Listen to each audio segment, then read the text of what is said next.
Now to the gentleman from Texas, Mr. Conaway, who is a CPA.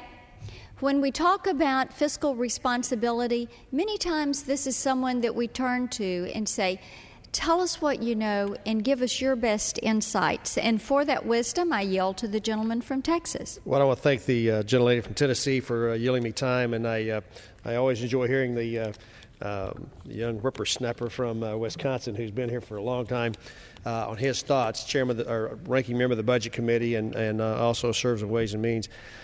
A couple of points that I would like to add on or pile on with what my good colleague from Wisconsin talked about. You will hear in these chambers over the next several weeks and months and years that the Democrats do not intend to raise taxes on everybody, as the charts have shown is going to happen if we do nothing. Their intentions are good. They don't intend to raise the lowest tax rate from 10% to 15% or a 50% increase in tax rates. They don't intend to do that. But by these budget proposals they brought in the last 2 years, they commit all of the money that those increased taxes raise. And so in order for them to make good on their promise of not raising, as an example, the 10% rate to 15%, they've got to raise taxes somewhere else in the system to make up for those revenues. And so I want your chart says that we have a right to know how Washington spends its money. We also have a right to know how Washington raises its money as well, and that's one of the categories that this one falls into. I have 7 grandkids, about the same age as Paul's young children, and when I look at what we're doing in this federal government, I try to translate that into what impact it has on their lives, on their opportunities when they are in our positions. We have built a world around the concept that let's take care of today's problems with tomorrow or the next day's money. As we look at the problems that face us, and they are daunting, no doubt about it, if they are worthy of being fixed, then they're worthy of taking our money to fix those problems and not taking money away from our kids and our grandchildren to do that fix. When folks come to Washington from Texas to ask me, what can we do to you, how can we help you do your job better, every single time I go through this speech about $53 trillion in unfunded promises that we've made to each other, a process that we have to begin the renegotiation of those promises, and that they, as community leaders, have to begin self-assessing whether or not what they are asking Washington to do has a constitutional link to the federal government.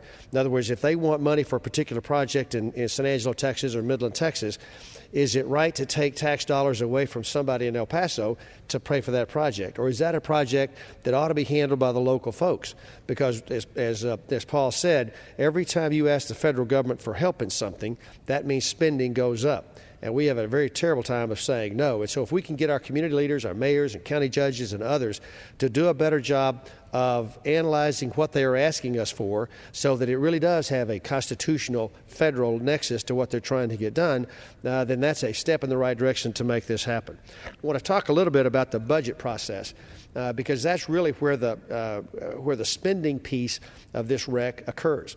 I serve on the Budget Committee with Mr. Ryan. And that top-line number is incredibly important because whatever it is set at, whether it's on a vote between the two houses or a vote in the House and then some sort of a gentleman's agreement with the Senate, that amount of money is going to get spent come hell or high water. There is no way to stop it because as the appropriations bills come to this floor, they've already allocated that top-line number among each of the subcommittees.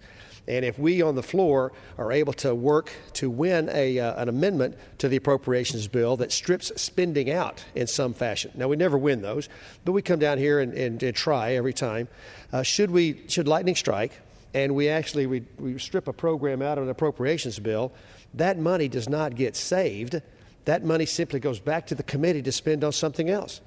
Our budgetary processes don't allow us to come down here and effectively drop that top-line number that gets paid. So I've got a bill in the hopper that says if we are successful in reducing the spending at a particular appropriations bill, that money goes to offset the deficit, or that money does not get spent, which is how the most folks in West Texas thought our system would work up here. If we want to fight on the floor on a vote of more than half the members that the Appropriations Committee got it wrong and that they set a priority that money should not have gotten spent on, that's money that we could save in the budget and not get spent. So working to try to correct that is awfully difficult. If the gentleman would yield. Yes, ma'am. The bill that he just referenced, I think, is so important because what it does is to redirect the funds. And as the budget works its way through the process, and you mentioned the top line number, and that is the number that gets set in the budget committee. And then as we move through this process with appropriations, and we're going to be back on this floor during that season talking about earmarks, but those are hard-fought battles. But let's say that we eliminate a program and that program saves $50 million, eliminates $50 million in spending, then that money is not used as a savings. It's not realized as a savings for the taxpayer. It goes back to the committee, and the committee can choose to spend it another way. And your legislation, and they can go to your website and get more information on that legislation, would require that the federal government use that money to lower the deficit. And I yield back. Thank you. That's exactly right. It's a Savings and Appropriations Bill, and what it says is that the Appropriations Committee and all of the hard work and worthy work they do get one bite at the apple of setting priorities. We give them the top line number, they get a bite at it, and if they bring that bite to the floor and more than half of us disagree with what they did, then that money should be saved to the taxpayer. Right? Go against a deficit or increase a surplus should we ever get into it. And that's not the way the mechanics of our system works today.